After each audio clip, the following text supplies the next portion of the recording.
सुखदेव जी महाराज ने तो माखन चोरी की लीला परीक्षित जी को सुनाई। कहने लगे राजन परीक्षित, भगवान थोड़े से और बड़े हुए, अब भगवान घर घर जाकर चोरी करने लगे। पहले तो अकेले घर में ही चोरी करते थे। मन में सोचा जो घर में सफल हो गया वो कहीं विफल हो ही नहीं सकता। अगर घर में ही चोरी करता हुआ पकड़ा गया तो समझ लो कच्चा चोर, और घर में चोरी करते ना पकड़ा जाए तो समझ लो सच्चा चोर।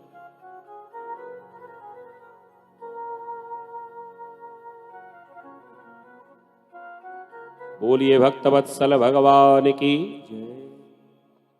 कोई बात ना, पानी है। आरती में थोड़ा जल नहीं पहुंच पाया होगा आप पर। ये तो अमृत की बूंद है, समझ लो। भगवान ने अपनी ग्वाल मंडली तैयार की। जो ग्वाल वाल थे उन ग्वाल वालों को इकट्ठा किया, सबसे उनका परिचय लिया। कौन हो तुम? अपना नाम बताया। अब भगवान के मित्रों के नाम कह दिया। मेरा नाम मधुमंगल।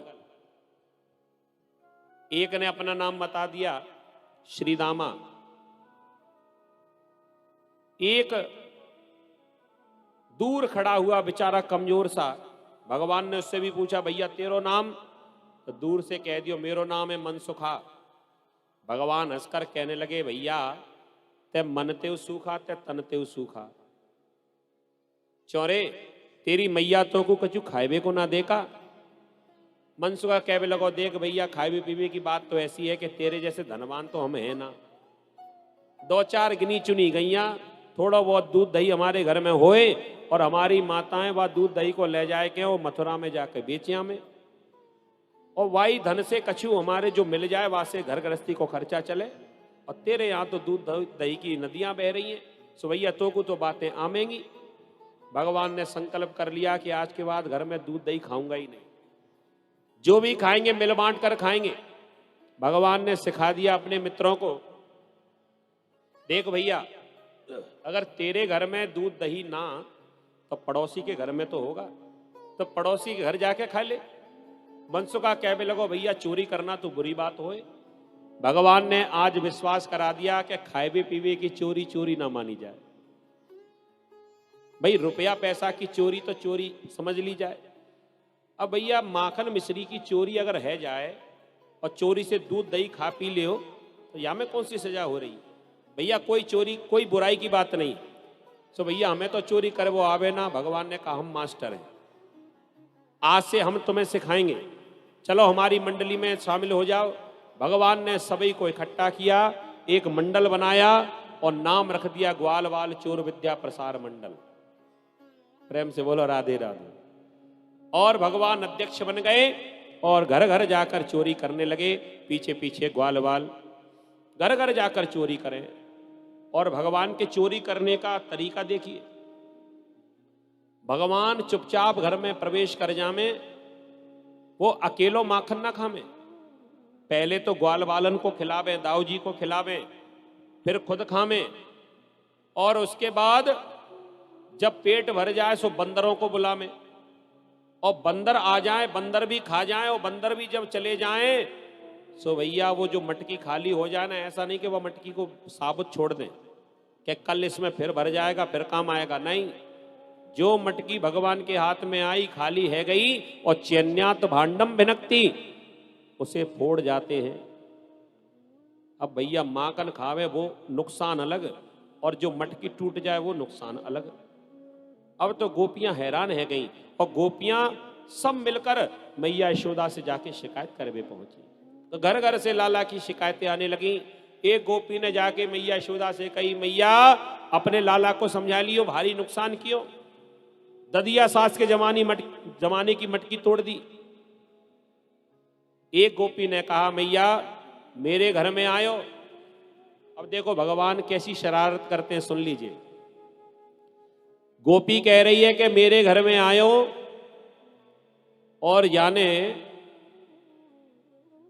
मैं तो सोई हुई थी, चारपाई पर मेरे पति देवता लेटे थे। घर में आयो माखन खायो वो तो ठीक, लेकिन या ने ऐसी शरारत करी, चुपचाप मेरे पास आयो, मेरी चोटी लेके और मेरे पति की चोटी से बांध दी और दरवाजे पे खड़े है कि जोर से चिल्लाए लगो, देख गोपी तेरे घर में चोरी है गई। और मैं घबरा के खड़ी भई तो मेरी तो चोटी बंधी भई। ऐसो झटका लगो, मैया अपने लाला को समझा ले, ऐसी शरारत करे मेरे संग।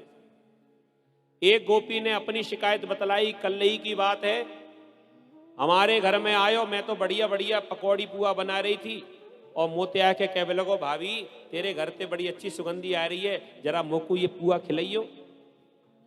मैंने तो मना तो ना करी, लेकिन मैंने इतना कही कि लाला आज मेरे घर में सत्यनारायण भगवान की कथा है, थोड़ी देर में पंडित जी आवे वाले हैं और मैंने बढ़िया चौकी सजा दी, नयो वस्त्र बिछाए दियो, बस भगवान आके जहाँ पे बैठने वाले हैं, कथा है भी वाली है, बाकी बाद में भोग लगेगा सो तू खा लियो।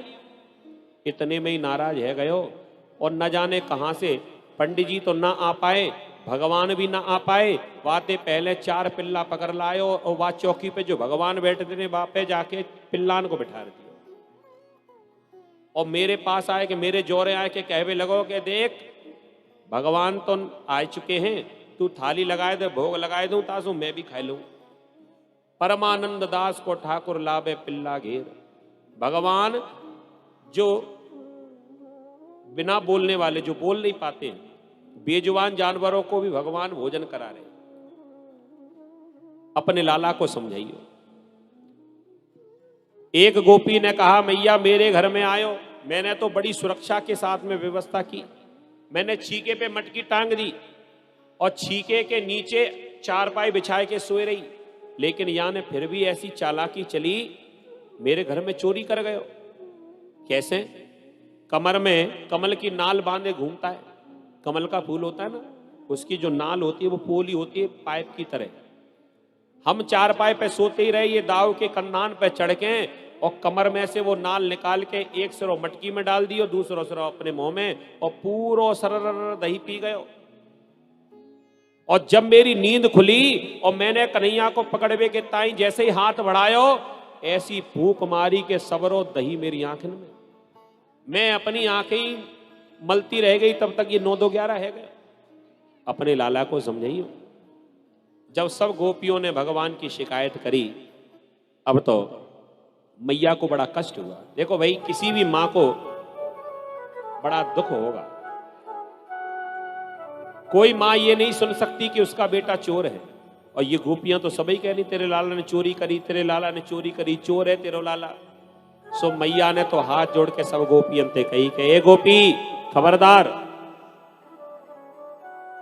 पुत्र की बुराई मेरे कस के करे जे माही, मेरो प्राण प्यारो तेरो कहा करियायो है, मोसो कहो कोट मेरे लाला सो न कछु कहो, जाने कैसे कर मैंने एक पूत पायो है,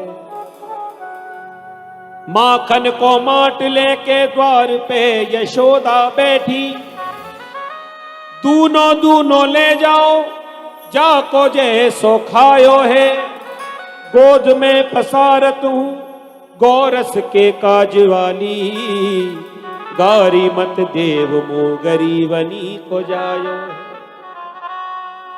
गाली मत देना। मैया कहने लगी, देखो जी, एक तो गाली देने की आवश्यकता नहीं, और दूसरी बात, हमारे लाला को रंगे हाथ पकड़ के लाओगी तो हम मानेंगे, नहीं तो नहीं मानेंगे। एक गोपी ने कहा, ठीक है, तो तुम्हारे लाला को रंगे हाथ पकड़ लाएंगे, कौन सी बड़ी बात। एक दिन भगवान किसी गोपी के घर में चोरी करवे के ताई गए, और इसके दिमाग में यह था कि कन्हैया को रंगे हाथ पकड़ के ले जाना है। आज चोरी करते हुए गोपी जो दरवाजे के पीछे छुपी हुई थी, चोरी करते हुए पकड़े गए आज। इसने जानबूझकर दही की मटकी जो थी वो अपने घरों में जो होती ना कुठीला ऊंचे ऊंचे बाके भीतर रख दी।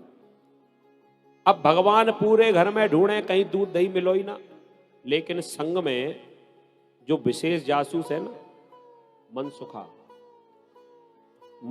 कहने लगो चाहे कहीं भी छुपा के रख दे लेकिन वो को खुशबू तो आ रही है, लेकिन रखी कहाँ है, वो मटकी कहाँ है। सो सब जगह नाक लगा लगा कर देख रहा था कि यहां रखी है कि यहां रखी है।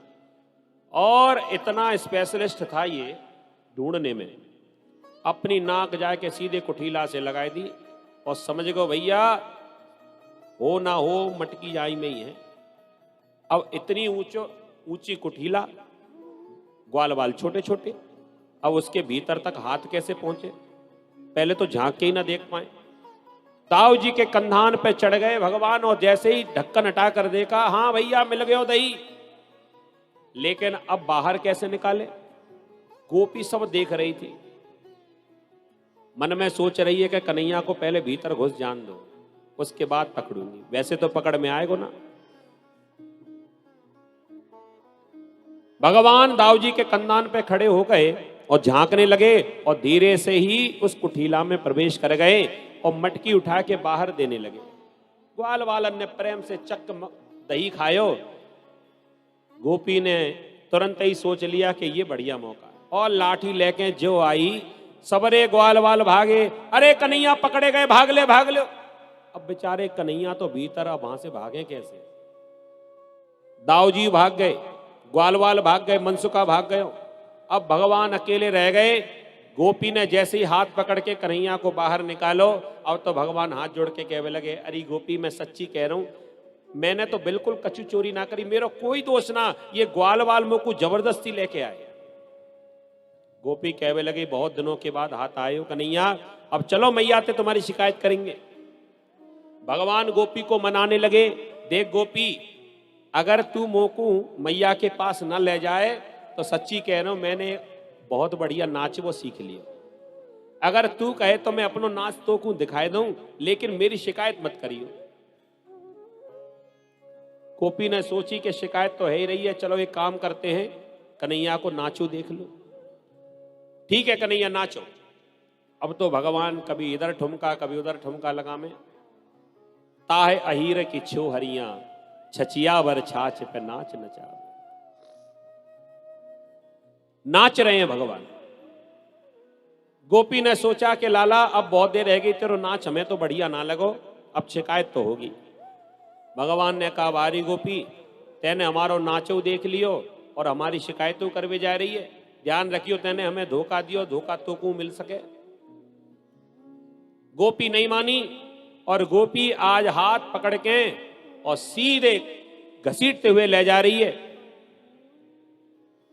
भगवान ने तुरंत ही एक युक्ति निकाली और भगवान कहने लगे गोपी से, अरे गोपी ते बड़ी भारी बेशर्म है गई, अरे तेरे ससुर बैठे हैं, तेरे जेठ बैठे हैं, ये सब यहां से वहां तक जाएगी, न जाने कितने लोग मिलेंगे, अरे तो को ये होश ना, ये तेरा चौतरा जैसो मोड़ो खुलो भाई, कम से कम यहाँ को तो ढक ले।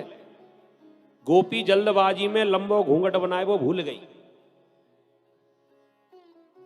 कन्हैया ने याद दिलाया सो लंबो सो घूंघट बनाए लियो, भगवान को हाथ पकड़ के ले जाए भी लगी।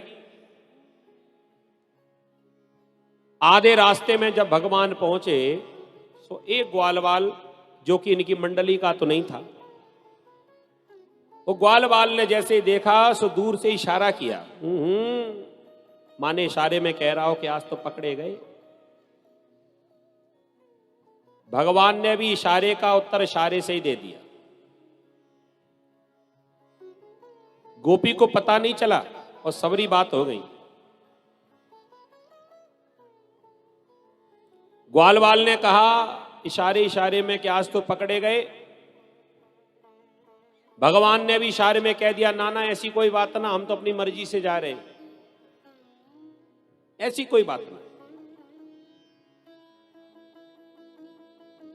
ग्वालवाल ने फिर से पूछा, जा कहां रहे हो महाराज?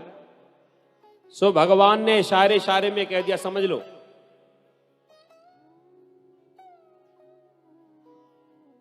बैठ ले 2 मिनट, यही बैठ ले।